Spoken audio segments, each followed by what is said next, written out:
Good day, everyone. Welcome back to Clean Cut EDC. Today, we are talking about the Wendal from Pickled Steel. And I'm quite excited. Please stay till the end because we are going to do an anodizing job on this titanium knife, right? Now, as usual, with the Wendal, you get a microfiber cloth, you get an extra pocket clip, titanium pocket clip, by the way, extra screws, and a Torx bit. So that is just fantastic. Now, here we have the Wendal, and it is a beauty. It's all oiled up. So I will just have to clean that off when we do the anodizing. But we're first going to do a full review on this wonderful knife. Take a look. Look at that, people. That is exceptional. Wow. Just wow. This is like a gentleman carry on steroids. Now you guys can see that here we have a greenish color and then we have a grayish color at the front. And I'm definitely going to anodize this. We'll see what color I like most, but it shouldn't be too difficult to take this knife apart. As far as I can see, there's only two places that needs to be loosened, as well as then the pocket clip and perhaps the over travel stop from the frame lock. So let's first do a review on this guy. Right now I have EDC'd this. It is not my usual carry type, right? Usually I do carry something that's a little bit more bulky, something like the tenacious or the the PM2, or my all-time favorite for the year, the Akal. It's something that's a little bit more on the bulky side, not quite the Johan Jordan Warrock, but this has been comfortable in my pocket and been a good user for me also. So this here is not my usual style, but I still love it and I still appreciate it, and it still served me well. The action, silky smooth. You have a very functional flipper tab with some lovely jumping. Can you guys see that jumping? Wow, awesome, very grippy. Then let's run through the blade real quick. We have a Tanto style blade, just a slight Tanto, long straight edge here. Definitely a fine working edge, and wonderful from the factory, razor sharp. Let me just show you guys. Now this is D2 blade steel, and for that reason, it is actually a good steel when it comes to edge retention. And I've used this. I haven't used it like a crazy amount because I have a lot of knives right now that I need to carry and EDC and use and review. But I have used it quite a bit, and it's still razor sharp. Now the same thing, I will say the same thing here as I always say when it comes to straight edges, right? They are wonderful for push cutting, right? So carving, any push cutting movement is lovely on them. Slicing is not as great, with them as it is with something like a drop point or a flipper or a rather standard blade shape. Something like this is very slicey. Just in its origin, the way the material roll off the edge makes it quite slicey, right? But this is a terrific cutter, still very smooth. Love it. Look at that. So you can see, maybe I can show you guys. Let's use the Delica, which has a little bit of a belly. The Delica, it almost wants to curve through the material, right? Whereas the straight edge from the Wendal is it sticks basically in the same position, so it keeps the material in one spot rather than moving it around over the edge, and that can be very functional in different scenarios and situations. So that's terrific. Love the jumping on this knife is probably one of the best on the Pickled Steel knives. It is not super aggressive at all, but it is how can I say this? It is aggressive enough that it provides you with a terrific grip, especially the jumping here on the flipper tab. And many knives don't actually put jumping on their flipper tabs. And if you do it this way, it's comfortable and it's very functional. So definitely love that. Now we do have a ball bearing system with this knife. Something that's very interesting to me is just the way that the knife actually runs in a little slot within these scales. So I'm going to take it apart at the end and then show you guys just the ins and outs of what's going on here. I love the cutouts or the little mold out sections here on the scales at the frame lock, because that does provide you with a lot of comfort when you want to decompress this knife. There are a few things that are worse to me than a than a tough to reach liner or tough to reach frame lock, and this doesn't have that problem. So that's terrific. Just look at that stock thickness. I think this is like 3.5 millimeters, and that is a thick stock of D2 blade steel. We don't have a full flat grind. We have a saber grind, high up saber grind, but still terrific cutting knife. I haven't really felt any resistance from the grind, so I think it's probably because it's so high up that it still works just great. So then we also have the just the scales. We have some milled out scales here, and I love the look of it. But something that I even like more is the fact that it does give you a little bit of grip, right? When we have titanium scales, let me just get a knife that is something like this, you know, it's very smooth. Now, because of the cutouts, this thing doesn't get moved around in your hand a lot, but it's still very smooth on the surface, so you can slip easily. But with this guy, because of this groove right here, it keeps you sort of locked in place. It sort of just gives you a little tab to hold on to, right?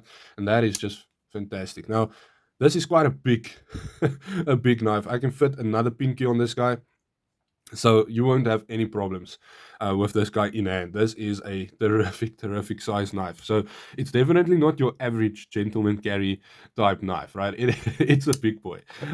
It's quite a big boy, but it is in a gentleman style and in a pen style. So yes, but then we have what I'm very excited about, and that is this wonderful pocket clip. This scoopy type pocket clip is just phenomenal, going over the clothing very easily, very functional. Nothing gets caught up. It is a smooth pocket carry, super pocket friendly. Yes, just love it. The scales here are also contoured here at the bottom, which I feel looks really good. And then we have one single standoff at the back. So I'm quite excited to take this apart because it should be relatively easy. Now, with regards to the pocket clip, something that they've done right that other brands didn't really get right. And it's a minor thing, but it's something that we need to point out. When I compare this to, let's say, the Concept Mini Creo, right, from Concept, they have taken the pocket clip up to where the cutout is for the frame lock to flex. Now, what I've found is that with this cutout and the way that that kind of presses your clothing in, it does sort of hook on your clothing and make it sometimes, not all the time, but sometimes a little bit uncomfortable, a little bit of a wiggler to take out. Now, as I said in the video that I've done on this pocket clip, if they just extended it past this point, right, it would have solved all of those problems. But they didn't think about that, but luckily Pickled Steel did. So they actually did extend this pocket clip just past the point where the frame lock actually flexes, and that is what you want. That is exactly what you want. Now, guys, let's get into anodizing this guy. But first, I will give you some quick dimensions and talk about some comparisons to other knives. So let's start off here with the weight. And I think this is going to be really good. Let's check this out.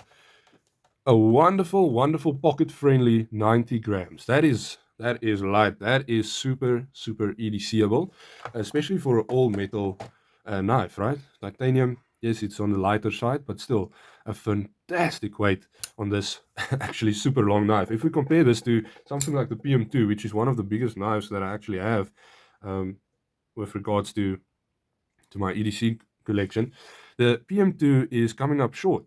Yes, it's coming up short to the Wendal. So that gives you guys an idea of just the absolute size of this Wendal. It is massive. Compared to the Tenacious, also from Spyderco, and the Delica, also from Spyderco, you guys get a good idea of what we're dealing with here. It is massive. Now, compared to some Pickled Steel knives, we have the Akal here, and we have the much-loved Capolavoro. Love this knife. Very functional. Now you guys can see, compared to the Akal is about the same as the PM2. Something that I'm just realizing right now. But yes, the Capolavoro coming up way short. And this Wendal is a massive knife. 90 grams for such a large knife. I almost can't even think about that. That is just crazy. With this thick stock, look at that. That is insane. Compared to the PM2, the PM2 does taper down, but at the very thickest spot, the PM2 and the Wendal is about the same thickness. So that's awesome. Wow. Definitely comfortable holding this, very natural. Nothing gets in the way, nothing gets caught up, no hot spots at all. No hot spots at all. Yes, let me just feel that again. I'm not feeling anything. it's good. It's good. Maybe if I'm really going to nitpick and really going to look for something, then maybe here with this little corner, there's a slight hot spot, but it's not. I mean, I haven't noticed it up to right now when I was actually just looking for it. So, yes, it's not. It's not really a hot spot. It's just something you're aware of. But yes, that is epic. Epic, guys. Let's take this knife apart and then we will anodize it. Yes. Okay, now let's take apart this guy and then do a heat anodize on this titanium and see what we get. Right, so I'm just going to grab my little Torx bit that is actually included and just start stripping this piece. We actually have a T6 pivot. I haven't really seen that before. T6 pivot, it is stainless steel, so I do need to be a little careful here.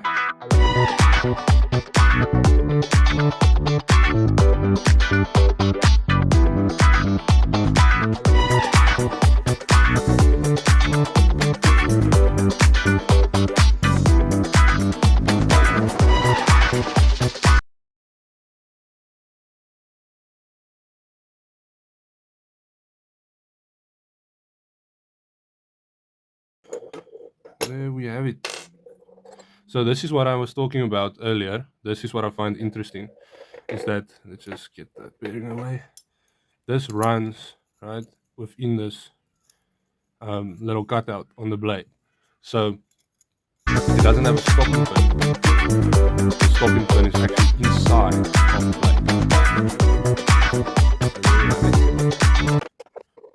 the blade.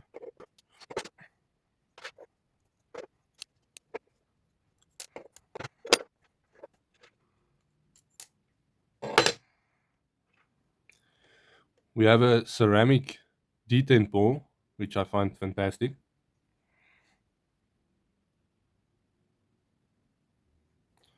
So this is how over travel stop works, right? It's basically just a plate that is attached to your frame lock, and then when you go to decompress your frame lock, it gets caught up by the scale or by the frame and can't pause when you're traveling, so that you don't overbear your frame lock.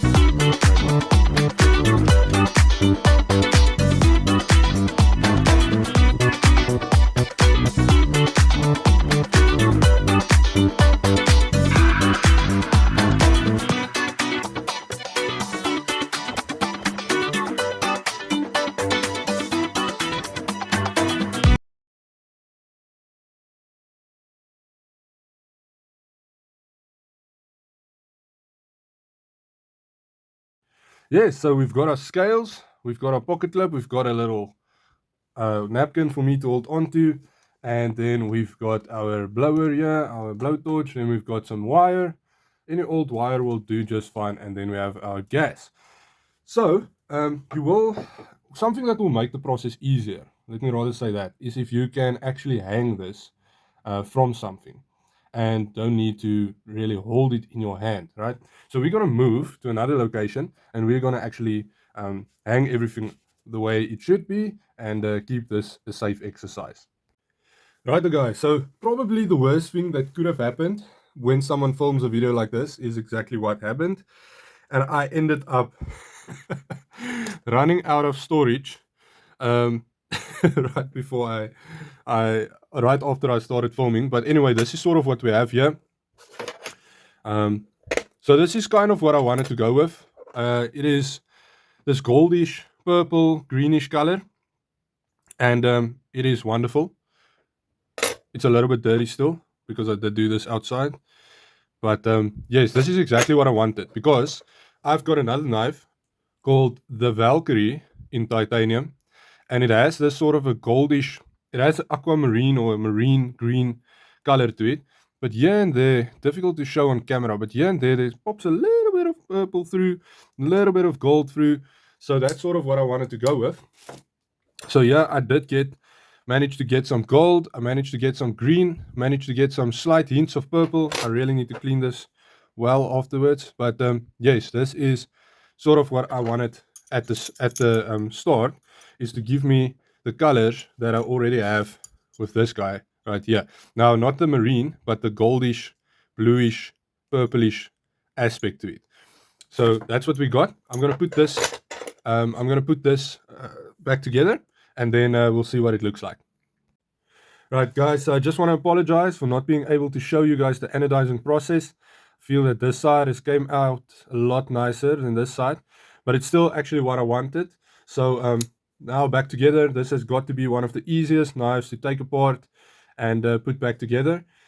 So this is what we have now, and the action almost feels better to me. But yes, it's got nothing to do with the anodizing. It's just so I made the clip black, just because that's going to be sticking out of the pocket. So I wanted that to be not multicolored, but just a little bit darker or grayish. So this is sort of what it looked like at the start. So you guys see that greenish compared to the black now. So we just changed that a little bit. They're both beautiful. It's just for me, for my preference, that's more functional. Yeah, so this is going to be a new EDC for me. I think I'm definitely going to enjoy carrying this as a primary blade for a little while. I am actually still stuck on the Armadillo, if you guys haven't seen that video. But yes, not the best anodizing job in the world, of course. I'm for sure a rookie at anodizing titanium, but I just had to give it a shot, and I think it turned out the way I wanted it to turn out. So for that reason, I would have to say I think this is a win in my book. Yes, guys. So have a terrific day. Have a knife day, and remember that no knife means no life.